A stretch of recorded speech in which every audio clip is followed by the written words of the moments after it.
Hello. Today's guest is a friend of mine who is a composer and musician, guitarist, electronic musician, improviser based out of Dallas.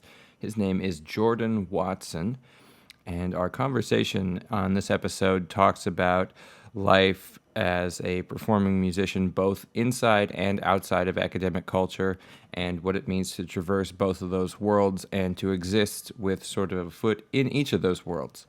Jordan also maintains a private teaching studio, so if you are interested in lessons in electronic music production, electronic music generally, guitar, composition, improvisation, I've included his teaching link below, so check that out. And before we get started, please remember to like, leave a comment if you have any thoughts, and subscribe to my channel. And if you would like to consider supporting my content generally, please visit my Patreon page. Welcome to Music in Mind with Anthony Caulkins. Hi. Hello. This is Jordan Watson. He's a friend of mine, and we did a master's program together 5 years ago, a while ago. Graduating 4 years ago. So. At University of California, Irvine in Integrated Composition, Improvisation, and Technology. ICIT. Yeah. So how's it going? You got a drink going? I got a drink. Let's see if I can get it out from the microphone setup. I got Cheers. my... Ooh, nice. That's fancy. What do you got? Got this a little bit of Jameson and green tea, one of my drinks of choice. Interesting. I've never done that. Yeah, is it hot or cold? Cold. I got my whiskey ball. I don't know if you can see. Oh, nice. Yeah. This Kentucky breakfast stout glass that I got when I was went to a bar in Boston last year. Oh, fun. Well, you know. Yeah. Yeah. Tasty stuff. What do you got? This is it's a cream ale. Tastes kind of like a cream soda. It's nice. It's called Cali Creamin'. Ooh, okay. And it's a blue can, so that's fun. Sounds delicious. I'll have to try it if Yeah. I can get it here in Texas. Tejas. Yeah. All right. So how's life going? You're in a new house. I'm in a new house, which is pretty crazy. The house we bought. So that's interesting, for sure. Yeah. It was. It's crazy to think about buying a house. It's just like I feel like I'm not an adult. Like it's such an adult thing to do. Yeah. You're like a real grown up now. With my adult beverage. Yeah, regs. In my adult house. It does feel that way. I mean, I think obviously a lot of people in our generation and nearby generations sort of have that going on. Not to get too political right away, but go for it. Yeah, and also for us it was very weird because we had been talking, this was sort of one of the big bucket list things, when we're ready to be adults, this is what we're going to do.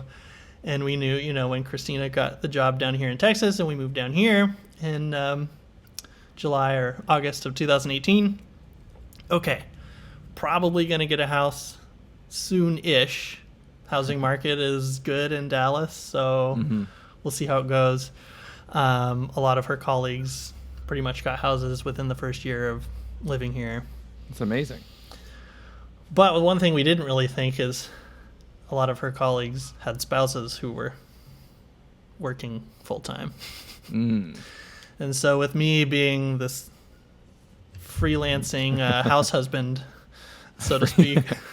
That's funny. A freelancing house husband. That makes it sound like that's the job. Yeah, freelancing, house husband. You're not working out there as a for hire house husband. No, but maybe I should. Yeah, we said, okay, well, first year, I guess that's not going to happen. Maybe it'll be year 2 or 3. Yeah. And then, into January rolled around, and all of a sudden we had a little bit more in savings, and we said, okay, well, maybe now's a good time to look and see what it looks like. Probably just get a plan, and then maybe next year. And so middle of February, we went and talked to a loan officer. We found out we could get a grant from the state of Texas Oh, wow. And we thought, okay, well, maybe this makes sense, have a little bit of investing into an asset that's appreciating in value, in theory, over time. Yeah. And so we went and saw this guy and were pre-approved within like a day. Like, okay, well, we'll go look. And then we happened to like find this place like 2 weeks later, and it had this room in it. And a lot of the other places we saw, it was all just, this room would be the garage. Yeah. And I said, this would be a good studio space, and it's actually close to train stations so that Christina can actually take public transportation to work. Great. When people actually go back to work. Oh, yeah. Right. I forgot nobody's working. It's like an 8-minute bike ride to the station, so she can take her bike, and then it's like another 8 minutes from the station to the school. And so we thought, this is great. Let's put in an offer and just see what happens. And it went through, and we okay, within like 2 weeks, we had this contract and we were going. And that was beginning of March. I think March 2nd, we signed the first contract, which you have like a week to back out and only lose $100. Wow. And so sure enough, 2 weeks into March, all of a sudden we were like, okay, I think this thing is going through.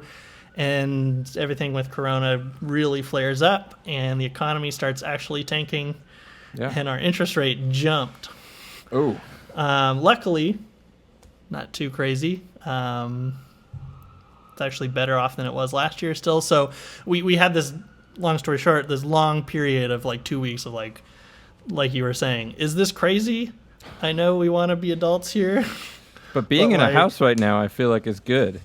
I would rather be in a house. That was a big selling point. We have a yard, right, and that sort of thing, and we can actually kind of walk around. We were in this apartment complex that had like these central lakes, and we were going for walks just to try to get a little air and exercise within those first couple weeks of March. And all of a sudden, everyone's starting to be home more and more over those weeks. It was just getting too crowded. Yeah.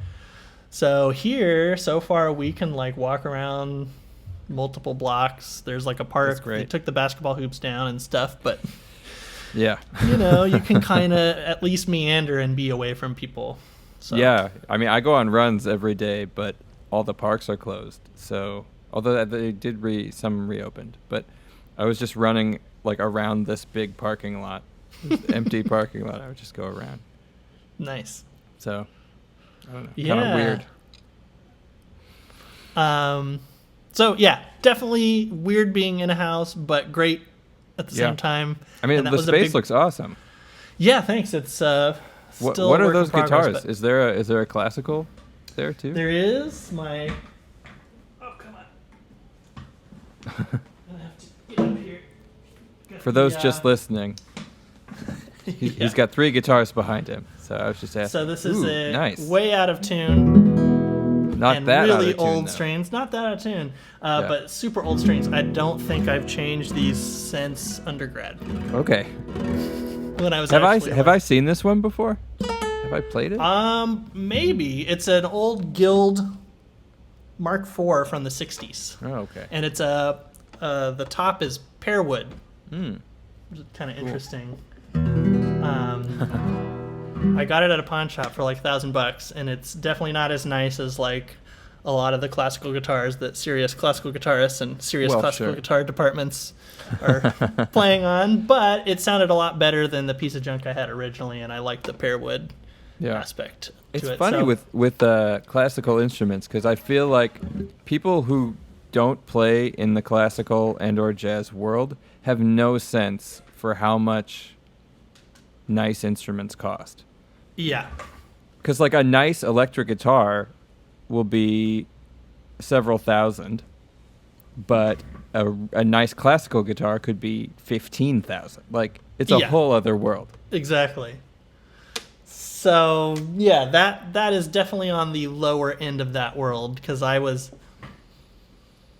had decided to do the classical guitar thing actually when I went into music school in undergrad. I knew I wanted to Western Washington? At Western, yeah. I knew I wanted to do the composition degree, and they had the requirement of you have to still be taking lessons on some instrument. Right. And I had been playing violin from 5th grade up through high school. Uh-huh. And it even started, I played upright bass my senior year of high school. Oh, So wow. I had like 3 choices. You know, I had started college and it took a little while. Like, okay, do I want to do this? Okay, if I do, I could do classical guitar. Because I had originally wanted, there was a jazz guitar program in the catalog, but when I got there, the program had been defunct for a couple of years, and it was still in the catalog for some random reason. So that was not going to happen. So if I wanted to do guitar, it had to be classical. Yeah. And otherwise, I could keep going on violin or even start kind of new on upright bass. And ultimately, you know, I was playing guitar in bands and stuff anyways. Like, all right, guitar is my thing. I'm going to do that, and it can't hurt me, right? It can only help. So I took that summer my freshman year, after my freshman year of undergrad, and took lessons with one of the current classical students and kind of got my Villalobos studies Oh, yeah. running up to a little bit of par and got in the next year. I still use the first Villalobos study. For every new technique I'm trying to learn, I just use that chord progression. So I've been doing 5-finger Raschiato, and what else have I been doing with it? The 10 tuplet rakes. 1, 2, 3, 4, 5, 1, 2, 3, 4, 5, 1, 2, 3, 4. Those. I just go through the progression because it's such a nice chord progression. Oh yeah, I'm always. Oh, this one's in C tuning, but yeah. That sounds cool too. Especially a lot of times if I get on stage at a show, Yeah. and I'm just like trying to mess around, see how it sounds. I'll just go into that. Yeah. Do a few chords. This is this Rogue steel string, Rogue by Squier by Fender. Yeah. So this is second guitar on his stand for those listening. Jordan. Steel string acoustic electric. And I've had this since I was in early high school. I got it from a family friend for $100. Nice.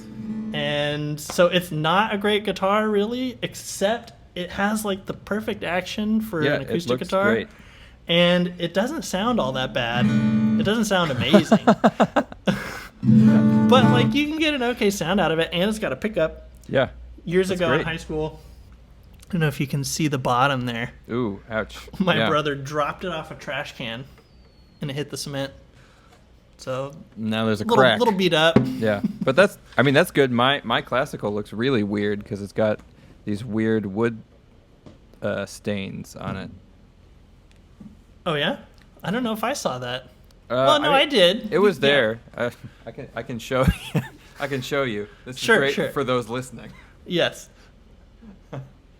I don't know what it is, like a water stain or something. Like. Oh yeah, is that worse than when No, I saw it last 4 years ago? Okay, I just didn't notice. It was there when I bought it. I bought it from my guitar professor in undergrad, and it's never. I like the sound of the guitar. It's just this weird little blemish on it. I don't know what. It's interesting. The other guitar player from many of my bands when I was up in Washington, he got a Fender Lead 2 guitar, very similar to a Strat, years ago, probably when we were in high school, from his uncle. And it had a similar type of just miscoloration that was happening. So it was a red lacquer finish, glossy finish, but it started just having splotches that were like turning purple. Whoa, that's kind of awesome. And it was getting more and more purple over time. Oh, nice. But he sanded it all down and did a natural finish redo of the whole guitar a couple years ago. It's a fun project. Yeah. So what have you been working on? Oh, the third guitar. I got to show you the third one. Yeah. We'll come back to it later. I remember this this one. one. You know, Oh, of course. Yeah. And so that's the main axe, the Carvin semi-hollow electric. Yeah.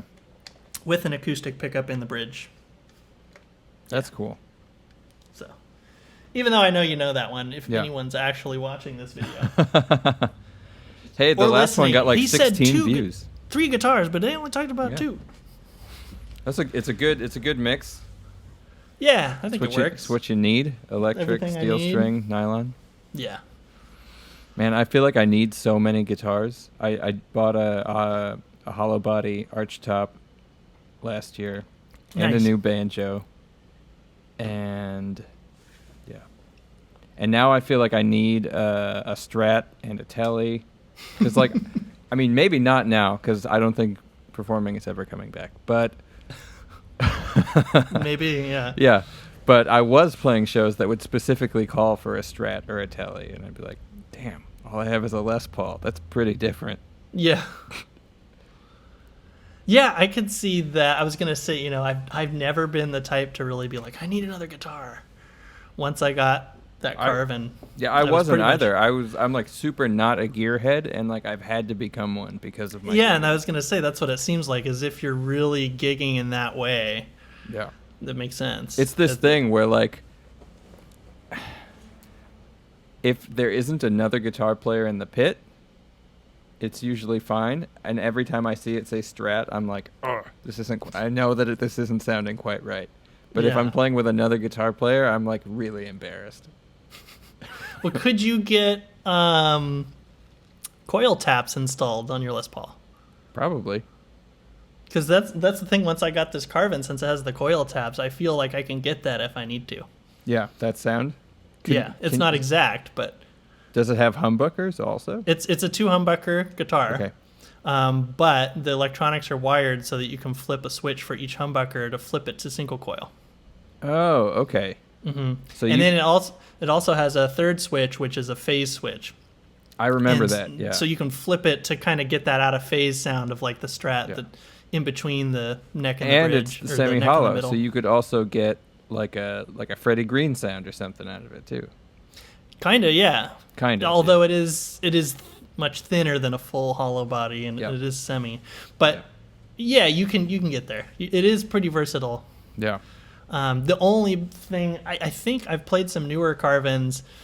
I think they've gotten better at this over the years, but this particular guitar, when I throw the coil tap switches, the volume reduces super drastically, which okay. makes sense because Right. you're going from the humbucker to the single Yeah. coil, but it is much more drastic than some of the other Carvins I've played recently. So I don't do it if I'm playing a live gig very often, just because Right. the volume difference is so bad. And until I got a point where I had like a volume boost switch on my board or something, so that I don't have to mess with anything, and I could just leave it just for that. You always need something, man. There's a problem with every new thing you're trying to do. You need something to like. It's this unending set of things you need to fix Yeah. a problem created by the new thing you're doing. It's Yeah, mad. and now I have that with a house too. Yeah, right. I bet. And we're only 3 weeks in. You just like headaches. Yeah. Yeah. Well, that's cool. So what have you been working on? Oh man, that's I a mixed listened. You bag. posted an album recently, right? Yeah. So about a year now, I've been working with some people here in Dallas on a new band. And as most of my bands tend to be, it's an eclectic mix of prog and jazz, fusion, funk, bluegrass, whatever, anything and everything, and a healthy dose of improvisation, jam bandy, if you will. Although I tend not to like that term, but so it goes. We're in the jam band scene in Dallas. Yeah, so we put that out, 3 tracks we recorded back in November in the bass player's house. And I sort of went and we did a few overdubs, and I mixed that up and mastered it, and we just put it out a month ago. So the band is Liquid Mirage, based out of Dallas, Texas, and a tune from my own hand, if you will. And a song that has been kicking around for a while and was included on the album by my band, the last album we put out, by my band in Washington. And then the other guitar player had a song and the bass player had a song. And So you each wrote, or the 3 of you wrote. 3 out of the 5 of us. That's yeah. cool. Yeah. Yeah. I mean, I listened to it. It sounded great. Oh, thanks. Yeah. You mixed it? Mm-hmm. Okay, cool. Yeah. It was Yeah, awesome. and it was a real janky recording setup. That's the best. The bass player actually had a really nice mixer that he could borrow from work, and so we did use that, and we were able to connect into the computer with Ethernet and multi-track into Pro Tools. But we didn't have a ton of great mics, and still was able to kind of get some okay room sounds, even though we were in this like tile living room. Tile. Wow, that sounds like a headache. Yeah, there was some rugs in there. Okay. So, and we put the 2 guitar amps way down the hallway in the 2 bedrooms, and like one of them, we forgot to turn the amp to face the other way, and so the sound was actually coming from the room under the door and getting picked up by the mic pretty bad, which is something that I usually would take into account. But we were, new recording setup, working with other people. We were like way behind schedule. We had to go to Guitar Center and buy like 4 different things, 3 different trips. Yep. Yeah, of course. So I didn't think about it, but I was going back through and mixing, and I'm like, I really wish I had caught this. But it makes you be creative, right? It does. I mean, it does. I like that aspect when things are less perfect. I don't know, like whenever I go into a studio and everything's amazing, I feel like I can't do anything. Yeah, that's true.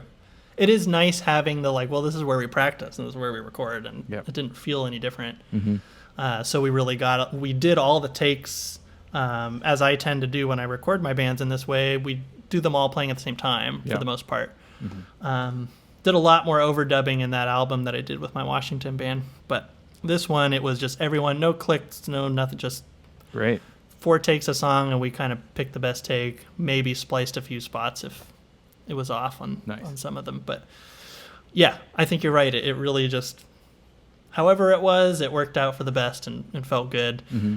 I think that particular guitar track, I just overdubbed everything again. We re-recorded because I really couldn't control the snare drum. It was just like right there. But yeah, it was a fun process and fun album to have out. So looking forward to seeing how that project continues, if anything ever continues. Is it still after happening? Are you guys technically, we're still a thing. We had one last show that was on the books right before everything started shutting down. When was that? It was on March 14th. Nice. So it was supposed to be the big Dallas St. Patty's Day parade. Yep. They had already canceled the parade like 3 days before, but we had gotten the order from Dallas County as of the day that we played that show that anything less than 250 people was okay. So, and all of us were kind of like, do we want to play this gig? Do we not? We were already added to it kind of last minute.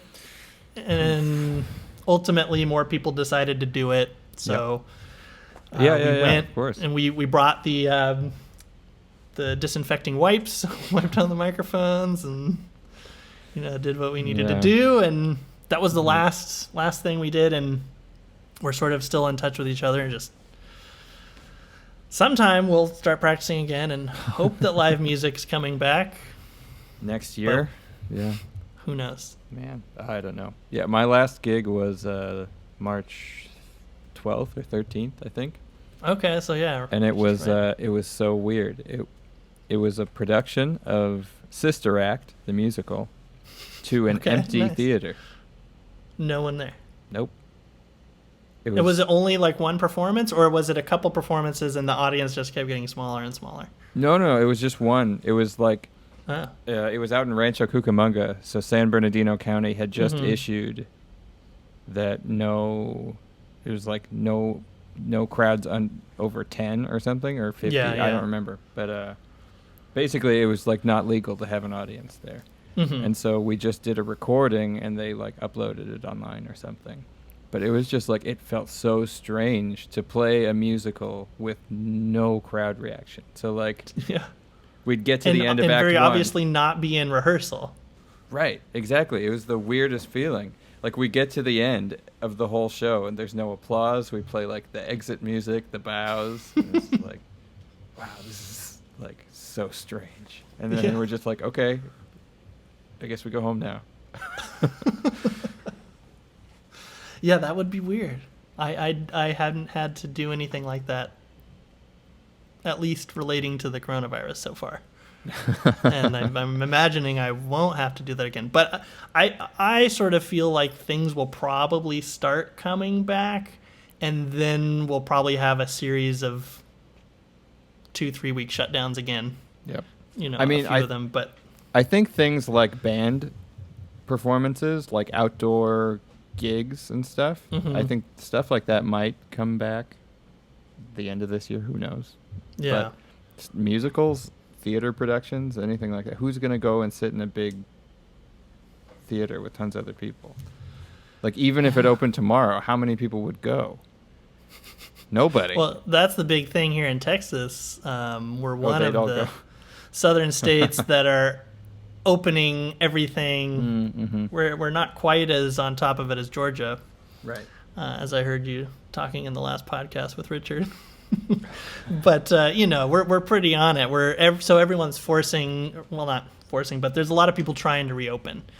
Or at least there's a lot of noise about it. Yeah. I don't think there are that many places of business that are actually reopening here, though. Which is nice. I think it's like, I think this is like going to change our entire generation's consciousness. Oh, I'm sure of it. I mean, we're going to have like lifelong like neuroses about germs and stuff. Like, we're just going to be weirdos for the rest of our lives. Yeah. Anyway. Yeah. Anyhow. Drink to that, right? Oh, yeah. Cheers. I've been trying this thing where I put my music on this Reddit page called Roast My Track. Oh, yeah? It's pretty funny. People are extremely mean. But I read this quote that was like, composers shouldn't go more than a week without hearing criticism about their music. I'm like, yeah, that sounds good. And then I read them and I'm like, it's like a muscle that will atrophy. Yeah, right. Oh, man, I've been in this argument with this one guy because I've been working with this 9-note scale recently that I use to write an orchestra piece. And like, which I heard that sounded great, by the way. Cool, thanks. I was really digging it's just a mock-up, but... Yeah, but still, the idea's there. I like it. I really dug the what you were doing with the drums, too. Oh, man. Oliver Dobrian, who is a friend of ours and drummer, turned me onto this band out of Perth called Carnivool. And I sent that to you. Yeah, you sent me that track. And their track, I guess the Pro Tools session is in 27/4. Okay. And that groove, I based the drum part in the orchestra piece on that groove because it's in 7 + 7 + 7 + 6. Okay. And the kick never hits on 1.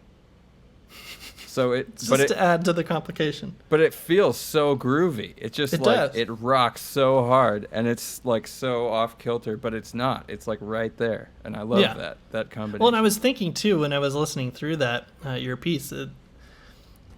Obviously, there's so many orchestra pieces with drum set or guitar or these things that just sound really weird and don't quite work.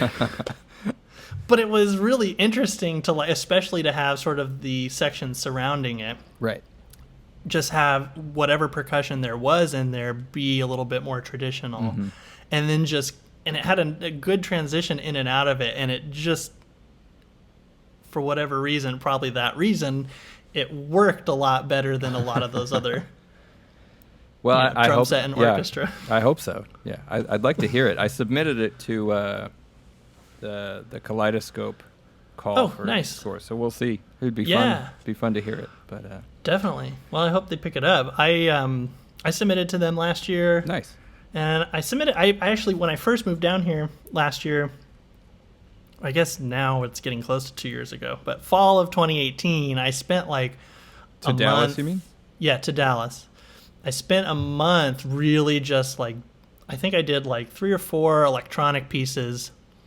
And then over the next few months, I was submitting those and then going through and finding any possible submissions that I could do to submit acoustic works to chamber pieces and stuff that I've had sitting around for years or newer things. Just because I had never really done that. Everything I had done was when I was in undergrad, I was composing. Everything was just performed there, and that was that. And I had my bands, and my bands were sort of the thing I was doing that was more public-facing.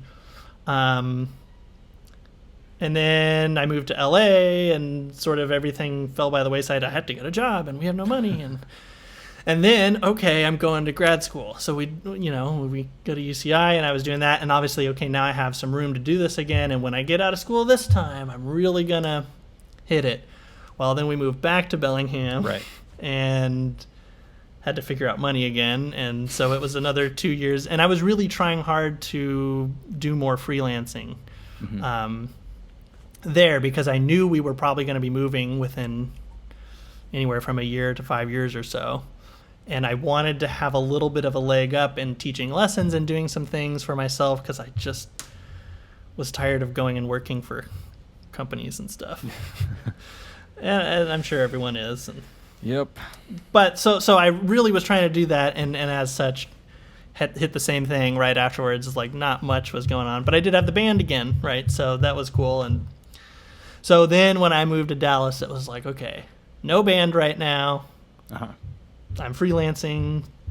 I do teach this online music technology course, introductory course through Western. Oh, great. So when I moved, I was able to keep that, and it's now a permanent general requirement course, which is great. And so I have a little bit of steady income from that, and I just do a little bit of grading and answering questions every week and meeting with students when they need. Every semester, every quarter? Every quarter, yeah. Wow. Are you doing it in the summer too? Mm-hmm. Sweet. Yeah, it's pretty nice. And I did a lot of the lectures are YouTube videos, so they're just up. They're privately listed, and they're just in the Canvas course for the students. And I'll go update when I need to, software updates and, people and stuff could like that. Sign up and take your class, right? Through Western Washington? If they're students at Western Washington University. Yeah. Do it for all of my listeners in Bellingham. Music 110, electronic music and technology. Oh, yeah. Do you do Max? I don't. I briefly mention it, and I may have had to take and you that tell them lecture don't out. do it.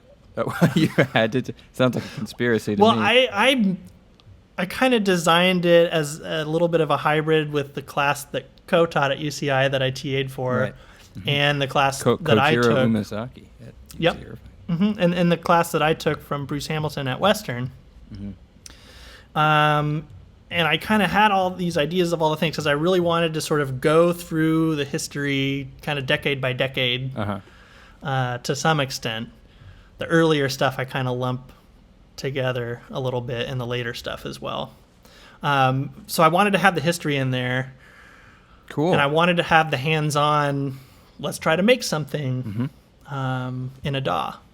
And originally I was using BandLab, which was sort of like the Google Docs of a DAW. Oh, so you can edit together remotely. Yes, although it had a lot of issues. Yeah, the Pro Tools Connect, that's not what it's called, but there's a way you can do that with Pro Tools too, and it's annoying. And so there was a lot of students where they'd be working in their project at the same time, but you can't actually see the other person there, kind of like you can in Google Docs. Right.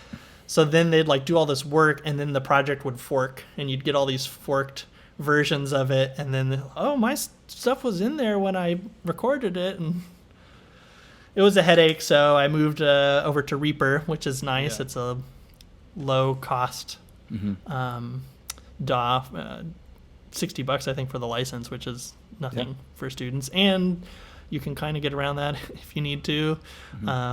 So I do that, the history, the hands-on stuff, and I do a little bit of analog synthesis. I talk through synthesis, and we do a little project where we work in VCV Rack, an open source analog synthesis emulator program, which is free. And I have a bunch of weekly Spotify listening playlists that they go listen to and have listening journals. So it's awesome. It hits a lot of different things. It's really designed as this super on the surface level survey intro thing. Let's just hit a little bit of everything and give you some hands-on time. I think the listening and the history part is important. It makes it really, I think it's important to put that kind of stuff into context, because you can get so in the weeds of like, how do I do this specific thing? And I've gotten pretty good feedback from most of the students. So sounds fun. Maybe as long as people sign up for it. I'm teaching it, so that's nice. But yeah, anyways, that was a long tangent to the point I was trying to make, which was when I moved down here, I really tried to like hit a lot of these commissions and competitions and submissions, and I went to Seamus in Oh, sweet. 2019, and I had never been, and I'm like, I'm gonna go like Did you to present? conferences and stuff. No, I submitted a piece, didn't get in. I'm pretty sure I know why. It was a You say that like you did something bad. Well, I didn't do Like I anything did tell them to bad. go fuck themselves. Yeah, why? I should not have done that. Hindsight 2020. No, I took a piece that I wrote in 2013 when I was in LA before I started at UCI for Piro Ensemble minus piano for the only other submission call for scores that I had ever done.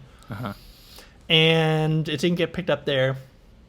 The loose concept behind the piece, it was called Missing Time, Music for 8.5 Minutes. Have I heard this? Do I know this? I think I played you a MIDI mock-up Okay. at one point. But the whole idea was loosely based on this X-Files episode that I watched. And X-Files in general, or UFO mythology, and this whole idea of if you get abducted, you come back and like your watch has stopped and there's this missing time. You don't remember it, but all of a sudden there's like 7 minutes from when your clock stopped because of the electromagnetic interference and whatever. And so my thought was, I had this whole thing and this build up, and then right as it's getting to the climax of the piece, I drop everything down super quiet, and everyone's playing, the four players are playing different notes, and they're microtonally kind of moving towards the same pitch and the same register. And having this moment of just like being in the concert hall or wherever it's being performed, and this thing that's just so quiet, so like pianissimo, so subtle, nothing's really happening, just really long notes, and they're just slowly moving and gelling into this pitch, almost like a meditative type piece of music that you can find out there. Do you actually feel, as the title suggests, that this is an 8.5 minute piece? It's really 11 minutes long. So this 2.5 minute section, right as the climax is about to happen, do you like feel time it? Suspended, right? Time go away? Is the time missing, or does it feel maybe longer if you're a person who's like, not into that stuff? When is this thing gonna be over? So I thought it was this cool concept, and I had this piece that never got performed or anything, and so I thought, hey, why don't I take that and bring it into Ableton and use a bunch of synths and other electronic instruments and kind of just recreate it. Yeah. So I did that, and I think that being that was the Society for Electroacoustic Music, maybe just, I don't know that they hated it per se, but it probably just didn't have enough of the acoustic element of electroacoustic music, because it was a lot of synthesizers and electronic sounds and not very many samples that were, or field recordings. A lot of the electroacoustic music style, if you're familiar with it, tends to have that stuff, and this piece did not. So I think there were probably plenty of other pieces that did, that they said, yeah, let's have you on. So I feel again, like the electroacoustic distinction is interesting, and it's me, and it's like my picky problem with words, but like a speaker is an electroacoustic instrument. Yes. Your ears and your brain as a combination are an electroacoustic instrument. That's very true. In my class, the first time I taught it was actually when I was subbing for the normal professor who teaches the Intro to Electroacoustic Music course at Western, when I was there in person. And I said, they were going to have me do it, and I said, is it okay if I kind of do more my version of the class so that I can prep it for when it gets online? Sure, go for it. So when I did it, one of the first things we talk about in the very first lecture is like, okay, electroacoustic music. Basic definition, electroacoustic. In theory, anything that has any kind of acoustic instrument or electronic instrument works. Yeah. And this idea of technology, well, technically the violin is a technology. Right. Right? So trying to get into the weeds on it, and I don't know how successful I was that first quarter I think teaching. Getting into the weeds is important, because I feel like with words, while words change their meaning, and I get into a lot of arguments with people about this, but while a word might not mean what it used to mean, I think that those shifts in meaning are all important, and embedded in these words is still these ideas. Like, a crazy thought is that the word government means mind control. And it doesn't, like, that isn't really what we mean by it today. Yeah. But I don't think that it's completely divorced from it either. Yeah, that is Like, interesting. government, it's, yeah. Yeah. I mean, Well, obviously, that's not what we mean when we're talking about, like, voting for a congressperson. Yeah, exactly. But yeah, so electroacoustic technology. So, it's a weird thing, right? And it has come to be known as it's almost a genre identifier. Right.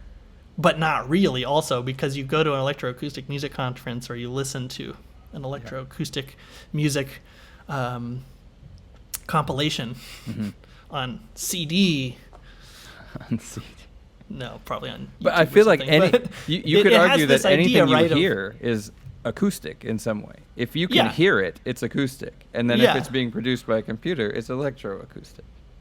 Yeah. So anyway. Yeah. No hard feelings with them or anything. I think they just, there was plenty of other great pieces that they picked, and being that mine had not as many acoustic elements, I think, for whatever. But I went, and it was fun. Nice. And it was like within a month of me sneezing a piece of my back out. So I was just barely able to walk. I was really worried about, it's a 4-hour flight to Boston. Am I going to be able to do that? Oof. And I did. And actually, it was probably good for me because there was a lot of walking back and forth between Berkeley and Boston Conservatory, between venues for the different things that were happening.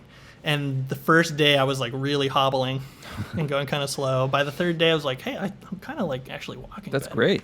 So loosened you up a little bit. Yeah. Yeah. So, yes, anyhow, I have a tendency to ramble. It's fine. So it's apologies for that. But no, that's what this is for. Trying to get back to my point of submissions. Submissions. I had done all of this stuff, and then sneezing my back out, all this, starting up this band, all these things, holidays, and then getting into this year and everything with coronavirus. It does feel a little like, what am I doing? I'm teaching the class. I have this band that's kind of sort of there. But now it's all been consumed by house stuff. So I'm hoping, I really have been trying this year, my goal is to put out an album of a lot of those, like 3 or 4 electroacoustic pieces that I did make during that time and haven't really seen the light of day.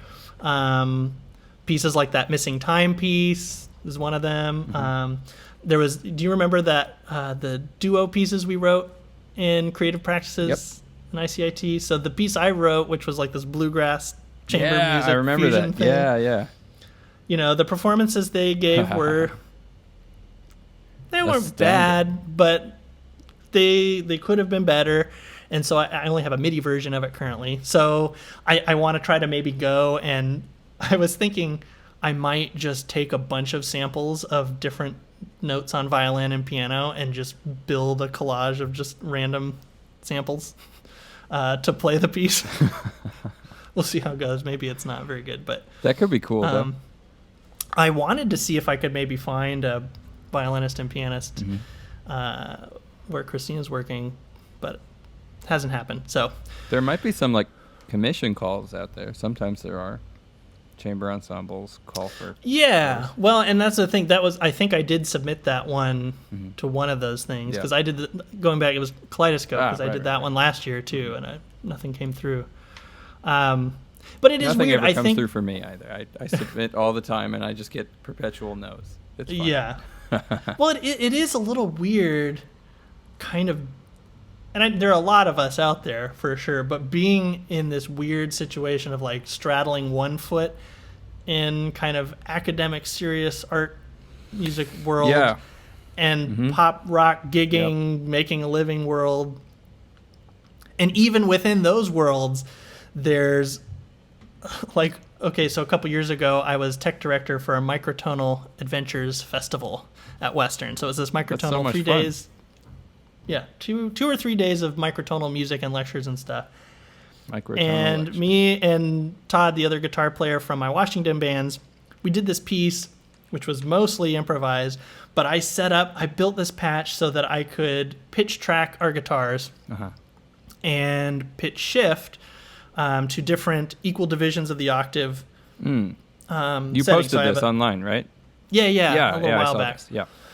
So it's in 3 movements. It was like just 20 minutes we were going to improvise. And we sort of structure it out in these 3 movements. Do a few minutes in 13 equal divisions of the octave instead of 12. So It was weird, like playing guitar, and then all of a sudden, you go up to what would be the E octave on the D string, 2nd fret. Technically now that's 3rd fret on the D string. And then the next octave, instead of open E string, you have to play 2nd fret on the E string, and it just keeps going up every octave. Right. So that was in 13, and then the second movement is shifted to 23. Great. So not quite quarter tones. And then, of course, you have this weird thing where you're like playing super high on the neck, but it's still a pretty low note that comes out. Right, because it takes so long to get. Yep. Yeah, that makes sense. And then the third movement was sort of just mixing, and it was set up to randomly jump between the two. And I bring this up just because it was funny being there, and in some of the lectures, I don't think it was any direct thing, but I still am, I think, a pretty outsider, new person into the microtonal realm, because there are a lot of people who just go in and study and know the math, and they just know all these tuning systems and everything. And I'm like, it sounds cool. I'm going to improvise.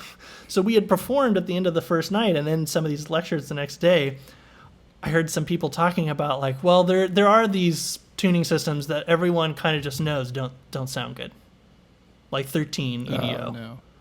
And I go, but that's the one I played in. I thought everybody cool. knows they don't sound good. Man, so this is like this argument I've been in on Reddit. Yeah. That's that idea of everybody knows that it just doesn't sound good. So when I was working on my orchestra piece, I was trying to figure out how to use the material in this scale. So I wrote this like stupid little jazz tune that I put up on Instagram. Oh yeah, I think I saw that one too. That was like preparation. I was trying to learn the material, and I posted that onto this roast my track thing, and he was like, "You named your chords all wrong, by the way, because I called my first chord a C major 7 flat 5 add 9.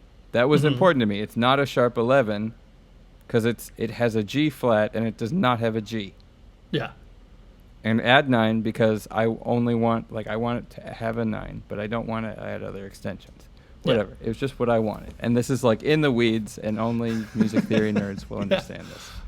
But he was like, no, it's definitely a major 7 sharp 11. Putting add 9 shows you don't know anything about jazz because that's going to be added anyway. And you should never play a C in the melody above it. That's like number 1 no in modal jazz, which you're obviously writing modal jazz. And I was like, well, actually, no, I'm not. I'm using this 9-note scale, blah, blah, blah, blah, blah. And he's like, you're clearly writing modal jazz, and you've overcomplicated the entire system with this 9-note scale that makes no sense. And you must have been listening to like Al Di Meola and flamenco sketches and all this stuff. And you just don't know anything about jazz. And your choices have just sound bad. Well, I'm so glad that person was there to get you back on the right track. I know, exactly. And it's like, okay. Yeah. You can listen to it that way. You can listen to it as bad jazz. Or maybe you could try and listen to it the way I'm proposing. Yeah. But that's the thing. It is funny, right? Going back to this idea, I feel like I have one foot in 2 different worlds, but then in each of those worlds, there's already these other little camps that form. Right. And that example with the microtonal thing, I was like... Yeah, how about you try and hear the 13 is cool? Like, it was a lot of people who their goal... And it's not everybody. But there were a few people who it sounded like their goal for microtonal music was to try to make something that sounded pretty, even though it wasn't in a tuning system that we're used to. What a boring goal. Which is weird. And again, that wasn't everybody there. There was just a couple of remarks that, and I don't even know if that was their actual position or if that's just what I picked up on because I'm new to all of this stuff. But it is interesting, like, okay, you're at this super niche 3-day microtonal festival. Yep. that already not very many people are at except for the diehards. Yet there's still this little bit of, at least what I was perceiving, a closed-mindedness by just a few people of, well, if you're going to do microtonal music, it's got to sound like this. Like, wait, we're already doing something that's probably considered by most people on the planet to be, to some extent, experimental, save for the cultures who do use microtones in their practice.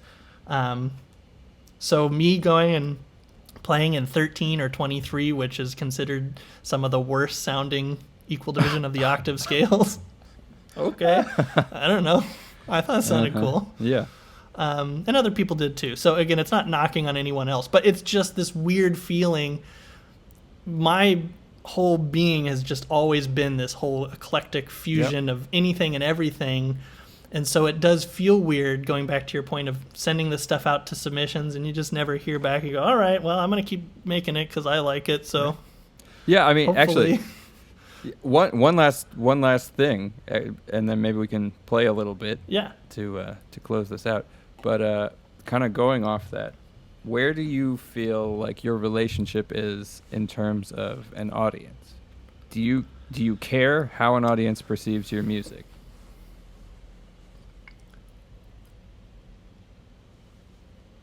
Complicated question. Oh yeah. I mean, sure. It's complicated. It's just a thing. How dare you ask me a complicated question? It's a thing I've been struggling with. There's not a right answer. Well, it's weird.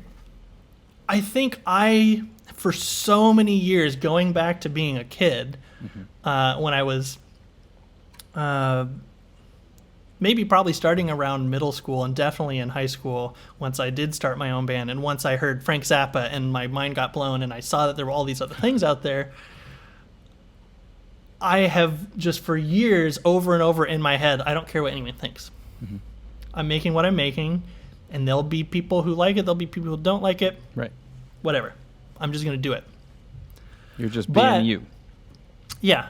And I haven't cared, and I've had bands that for so long were playing inaccessible music. We would go on and maybe have a 30-minute jam in the middle of a set. Didn't happen all the time, but whatever.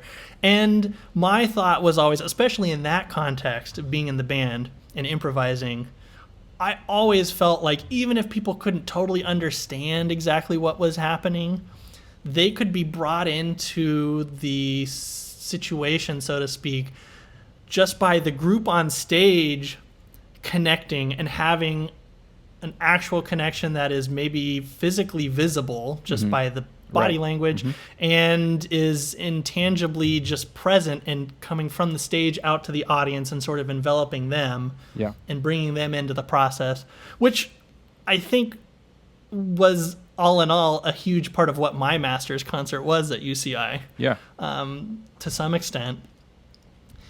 And figuring out how you can get those people a doorway to connect on some level, even if they don't understand it. Right. Well, I mean, your master's concert at UCI was very much taking into account the audience list. I mean, like, the most possible, right? Yeah, exactly. Yeah. Jordan's master's concert was like audience voting about the music on stage and everything. Yes. Which I do have I have another piece planned that is, I kind of took a break from it, but I have another piece planned that maybe we'll do sometime because it's a duo. It was another thing that I proposed for a submission, and I made it to the second round, but then they didn't pick it. Damn. But I have this idea of another piece that'll be kind of similar, less of a voting system per se, more of a choose your own adventure type thing. But I have this idea of doing it with a bunch of different other people. Yeah. And kind of having different duos. So maybe sometime we'll do that. I feel like the possibilities, especially online for stuff like that, like where choose your own adventure, where there could be these streams happening simultaneously and people could move in between them and they're all just happening in real time. Yeah. So there's this weird subconscious thing that's always just been in my mind about I don't care about the audience, except I want to give them something that they can grab onto.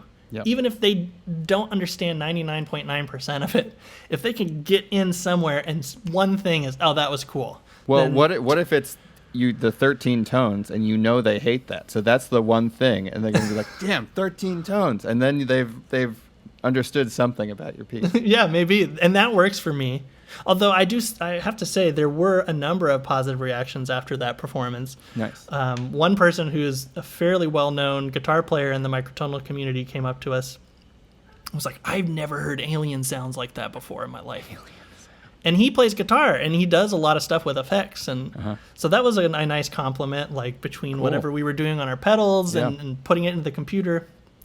But to go back to this idea of the audience, so it is this weird, I don't care, but at the same time, I want there to be some little doorway, however small. And then, on the other hand, I've been realizing sort of, especially this last year, all of a sudden I find that subconsciously I do care more than I want to when it's a certain audience. Yep. So, like, even for example, doing all this stuff with the submissions and the call for scores and stuff, you can't help but have that little voice inside you going like, wait, what? It's not good enough? Like, you guys are supposed to like the interesting experimental. You're the academic, serious, push the envelope crowd. Yeah. But I'm not. Oh, is it there's too much of seeping in from the popular music side? Is that it? Maybe. Yeah, I don't know. I don't know. I'll never know. Exactly, and then same on the other side. Can I not... All my bands, we can usually build a small audience that's somewhat sustained, but we're never like selling out venues and like getting to that point where we're really making money. Yeah. And maybe that'll change in Dallas if live music comes back. I kind of like the scene here so far a little better than Washington and California as far as how they hire the musicians and stuff. And it feels like it's small enough that there's a space for it, but at the same time not super small. So we'll see. But it is funny that then looking at that side, like, and then doing like this proggy, like stuff that's notated and learning. Yeah. So there's this song off of the Illogicians album, my band from Bellingham, the second time around when I went back, that I wrote called Shit the Fan, which is this bluegrass tune that I play mandolin on, but it's got this like super proggy bridge. Yeah. And so it's like, and I actually got this band to play it, most of it at one of our recent shows. We couldn't quite learn the whole thing yet by the time we played it, but we just sort of snapped off a couple bars and did it. And it's this weird thing of like, cool, we're doing this thing in Dallas, which is really bluegrassy, and I know that in and of itself is going to be pretty accessible for a lot of people. But it's these weird, like, sarcastic lyrics about, actually, I wrote most of those lyrics. I had the verse made up years ago, before I think I even started at UCI. Someday I'm going to write this bluegrass song. And then all the rest of the lyrics came from the 2016 election. Oh, wow. And being disillusioned with, Bernie and Hillary and sort of this idea of people losing their seat at the table and kind of getting bought off. And then ultimately it ends up in Trump being here. Yep. Again, not to get too political, but feel free. I don't know. I'm not a big Trump fan, personally. For any of those masses out there listening to us. Yeah. All of my fans are Trump supporters. Okay, well. So you are in trouble. No, I'm just kidding. Each of the verses kind of goes like, okay, first it was being sad about Bernie kind of getting screwed a little bit. Yeah, and then, same. I felt the same way. And then kind of moving on, okay, well then, like... And again, what are they doing even with Hillary? And then finally the last verse is kind of like, well, we got this guy who's... and it's all kind of tongue-in-cheek, and you can totally take the words in any sort of interpretation you want. But it's funny that taking this song, and when the other band played it and when the new band played it here in Dallas, just kind of being very aware of like, cool, that's super accessible bluegrass style. The chord progression is maybe a little bit more progressive than most bluegrass stuff is, because most bluegrass stuff, you're 3 or 4 chords, generally speaking. This maybe has 8 chords in the verse. Wow, like bebop bluegrass. Yeah. So anyways, not to get too long-winded, but it is funny having that side of the Round the Popular side where you'll do something and then have this prog breakdown and okay, I guess I see why also we're not getting a strong following either. But at the same time, even though I can have these moments of feeling a little like, but why don't you like it? it's also just ultimately, even though I may go back and forth on the issue of how I feel about it, I always somehow just end up settling on, well, oh well. Yeah. I'll do it. And I'll have days where I feel bad about it. Yep. And no one's listening. Yep. Especially, I think, as you mentioned in the last podcast, how it's weird right now with coronavirus and everyone has a stream. I have not done one yet, partially because I'm dealing with house and I don't know. Yeah. Maybe I will at some point, but it is weird to be like, well, should I put anything out there? Well, I've been trying to figure out technically how to like make a virtual music venue that I can have different people come in and play sets at. Oh yeah, that'd be cool. It's just like I can't. There's like this tech hump of like the latency where the audio and video get too far off from each other, and it's just so unappealing to watch that I don't know. I have to figure it out. It's a tech problem. But. Yeah. Well, let me know when you do. Okay. I'll play with you. Sweet. Yeah. And yeah, I'll let you know if and when I ever get this duo thing written, and yeah, love to. We'll do a pass at it. Cool. So do you want to play a little bit now? Yeah, let's do it. Cool.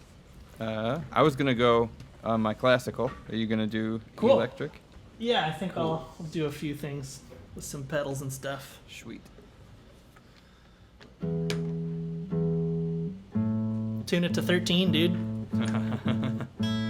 Oh man, I last year I did a project with a few of the other ICIT people, with Richard Savory, and I made a 24 note to the octave piano, but it wasn't even.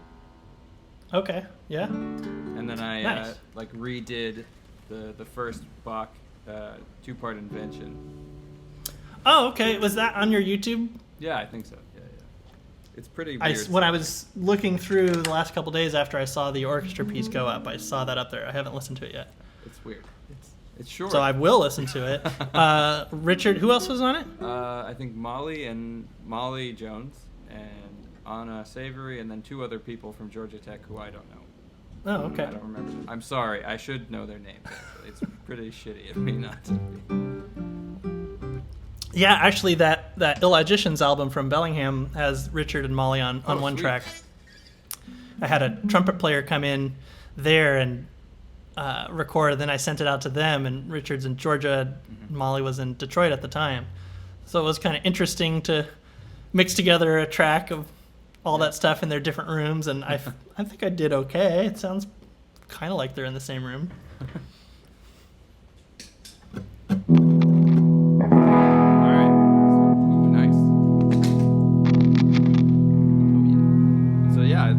Whatever. Okay. Anything. Rhythmically tight synchrony? Yes. Obviously. That's what works best over Zoom connection. Yes. Yeah. Okay.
Cool.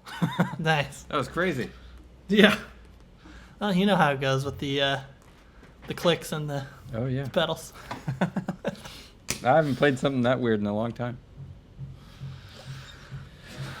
Too weird. Too weird for the masses. That's good. Make them listen anyway. Cool. Yeah. Well, thanks for doing this.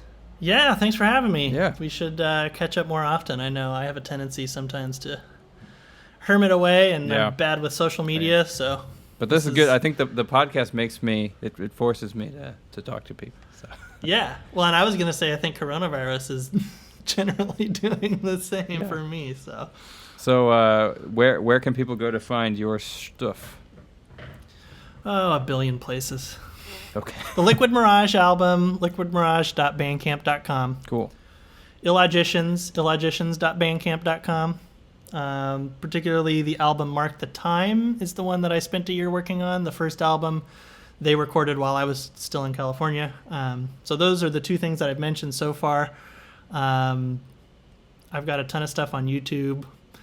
My master's concert's up there. You can search I check Voted that out. Music. It's up there. Pretty wild. And that's, I think, on my YouTube channel, which is J Radon. So you can go there, and there's a bunch of random things. You can see the microtonal piece, other electroacoustic guitar piece I did while in Bellingham, and a couple other things. So Sweet. it's all around. Cool. Well, I'll put all the links and everything.